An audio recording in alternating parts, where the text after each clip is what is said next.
Hi friends, welcome back to our channel PSR. Good morning friends ఈ వీడియోలో మనం మదనపల్లి మార్కెట్లో ఈ రోజు టమాటా స్టాకు ఎంత వచ్చిందో తెలుసుకున్నాము. ఈ రోజు డేట్ వచ్చేసి 2వ తారీఖు 5వ నెల 2024 సంవత్సరం.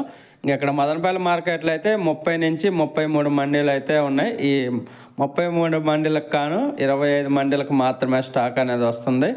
అలాగే ఈరోజు ఓవరాల్ స్టాక్ చూసుకుంటే నిన్నటి మీద అనేది ఇంకా స్టాక్ అనేది పెరుగుతుంది. రోజు రోజుకి స్టాక్ అనేది ఎక్కువ అవుతుంది.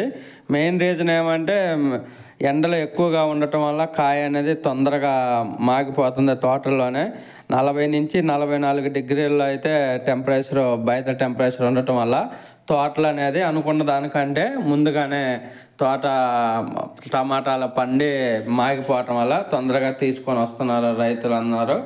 ఈరోజు ఓవరాల్ స్టాక్ చూసుకుంటే అన్ని మండీలకి టీవీఎస్ కానీ, భాగ్యలక్ష్మి కానీ, జీపీఆర్ కానీ, ఎంఆర్ మండీలకు అన్ని మండీలకు అయితే స్టాక్ పెరగటం జరిగింది. చూడాలి మరి. నిన్న టాప్ ధర 440 రూపాయలు వెళ్ళటం జరిగింది. ఈరోజు ఎంత వెళ్ళిద్దో యాక్షన్ స్టార్ట్ అయితే కానీ తెలియదు. ఒక ఫ్రెండ్స్ వీడియో నచ్చితే లైక్ చేయండి, షేర్